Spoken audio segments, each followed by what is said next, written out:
Alright, so today I'm going to be changing a headliner in a second gen F body. This one happens to be a Trans Am, but Camaro would be essentially the same.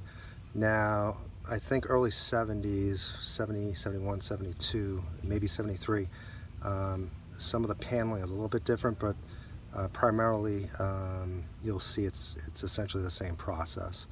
So first off, you might want to get a few things ready before you start this project. And a few things that I ended up getting were, let's see, some paper, something to write down with, like a pencil, Phillips screwdriver, a pick tool, something to pry some of the side headliner trim off, a wrench to disconnect your battery, and a needle nose pliers, some bags, and some paper. It might be just easier to label everything as you go. That way you're not trying to figure out where screws and so forth, where they end up needing to go in the end. So anyways, with that being said, first thing I would do is suggest is disconnecting the battery. You don't want your dome light to ground as you're trying to get that off. So what you need to do first is take off the lens. I just want to kind of push on the sides and it should come off.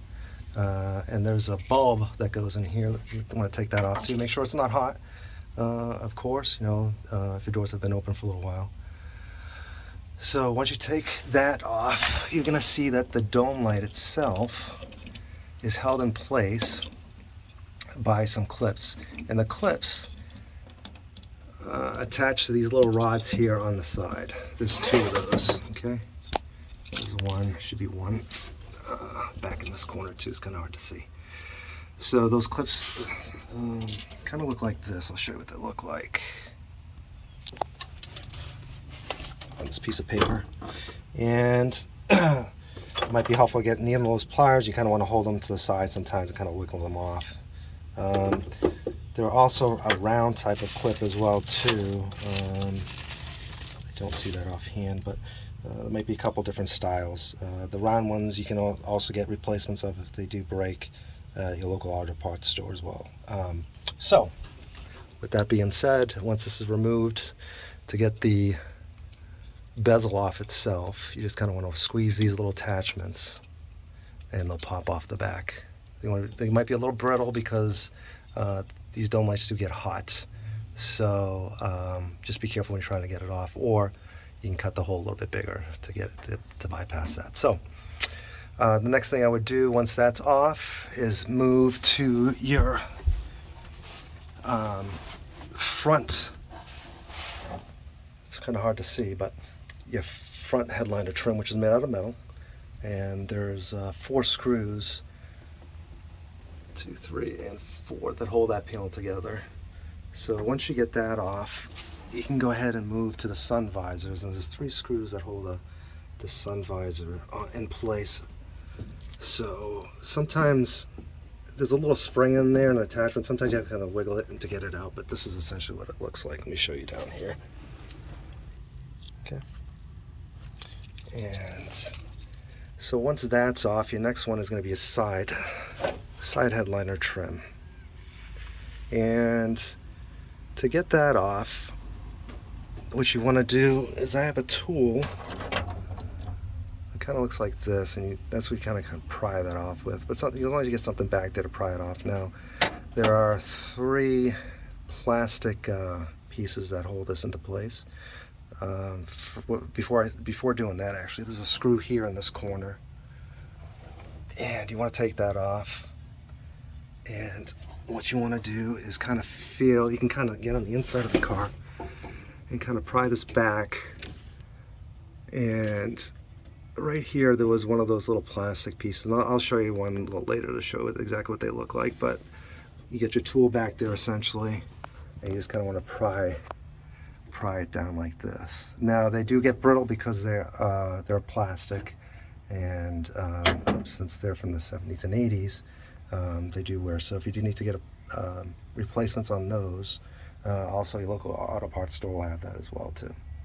So with that being said, I just want to take this part down, and I'll show you. This back corner here will actually slide out, okay? And you'll see the there's a groove here on the sail plate, a sail panel rather, and you'll see a groove. Put it down here. So you can see the groove here where that kind of slides into place with. So after that's done, your seat belt cover, there's 2 screws that holds this in place here, 1 and 2. And you can kind of slide this up if you need to, or you can wait until the sail panel comes out, whichever's easier at that point. So once this drops, you slide it down. There's a little plastic clip here, and this just pops out of place, and then that way you can get a passenger seat belt to remove it, or you can just leave it hanging down, whichever's easier. Now to get the sail panel out, what you want to do, there's a coat hanger hook right here that's held in with the screw, and there's a screw here, and there's another screw, whoops, in the back here. I don't know if you can kind of see it or not, but that's right there. So 3 screws, and once you get those screws out, what you want to do is kind of slide this out. Well, let me show you one thing. When you go to reinstall these panels, you might want to have a pick tool handy. It does make things a little bit easier, and I'm going to show you why. Sometimes this one you can see the hole pretty clearly in that one, but in some places, especially when I want to get the back trim pieces out, you have to kind of get that pick tool to find the hole and line things up. It just makes things a lot easier. Actually, before you take this sail panel out, I would suggest taking this rare metal trim piece off, okay, and that's held on by 6 screws rather. 6 screws, okay, and you can see the locations here. Okay, so once that comes off, you can slide this sail panel out, okay, and you can slide the inner rear quarter out as well too. You can probably slide that as one single unit. Okay. Now the reason why I'm replacing this is because the material is actually coming off the cardboard. You can kind of see it sagging, but not only that, the cardboard itself is actually sagging. So when I push up on it, you can kind of see that it's sagging. So you don't want to replace or have this recovered at that point, because once this cardboard is sagging, it's no good. So I'm going to show you a couple of different options to go with here. One is to, if you're interested in repainting the panels you have. I know a lot of people like the factory plastics, but I can show you alternatives to replacing that. So I know Sims does make a interior paint to use, so there's some prep work to do involved with that. But in this instance, I'm just going to replace the panels. And I'm going to show you what the panels look like originally. These have evidently been repainted. They were red at one time, but I'll give you an idea of what the factory panels versus the aftermarket panels look like from OER. And I also have a replacement headliner, so I'm going to show you that in just one second. I'm just going to walk outside of the car here, head towards those panels.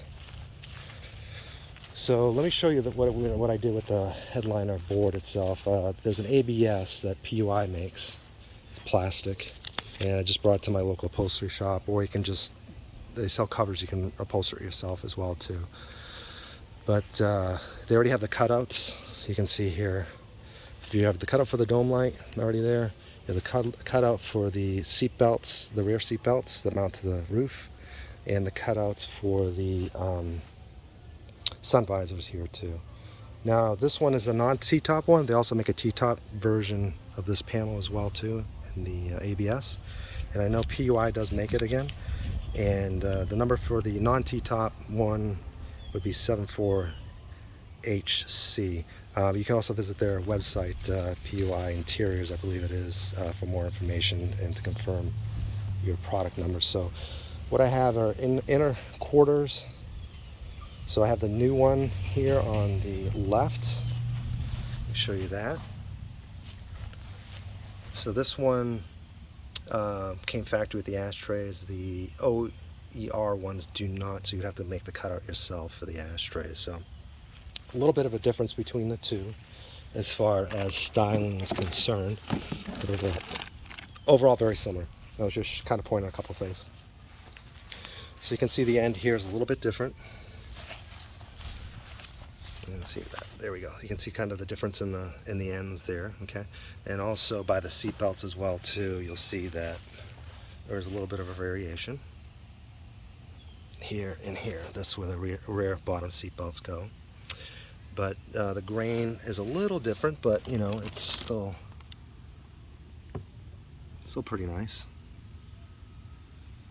So like I said, I was fortunate this one that had a black interior, so I'm just going to go back to black so I don't have to go through the prep work. So make sure any paint that you do use is a plastic one, for plastic paneling in other words. So if you do have to re-dye those. Classic Industries does also have interior paint as well too. If you're interested in these OER panels, the product numbers would be, let's see if I can get those for you.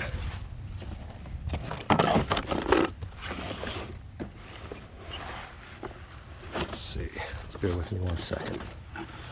Here we go. Here are the part numbers. And this one looks from 72 to 81, the F bodies, Camaro or Firebird. And this will be the part number for the right. Part number for the left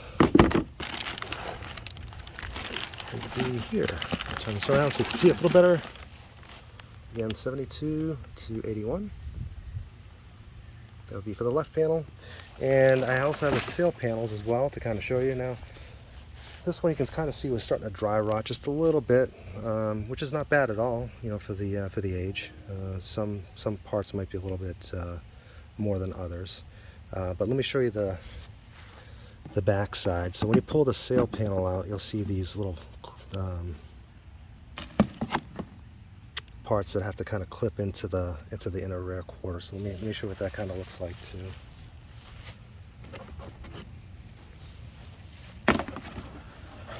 So just to give you an idea how this kind of assembles.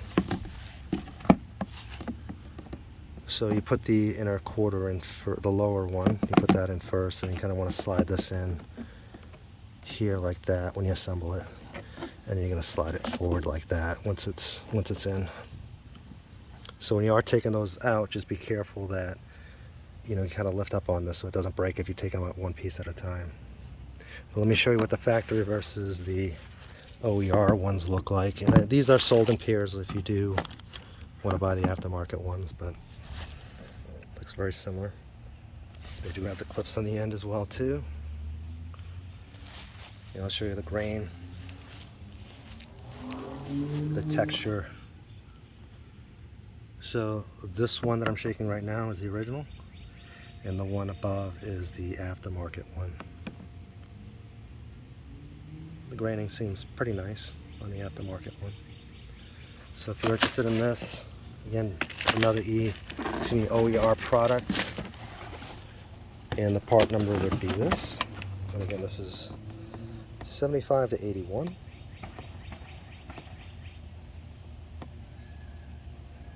And lastly, I did also get the side headliner trim. And I can show you, this has been re-dyed, at one time, which was the original. You can see it was red before. And I opted to go with the new ones because the ends of them were kind of brittle. And you can see that they've kind of chipped away. But the graining on this looks pretty nice. And the nice thing about the replacement ones, are just side by side, is that they also include the clips in the back. So I did break those. These are the clips that you have to pry off essentially. But they did a nice job reproducing these.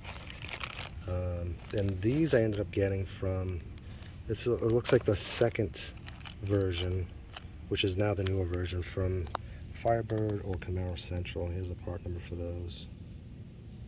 And you can find that on their website as well too. So I hope this helps you out, and thank you for looking at the video.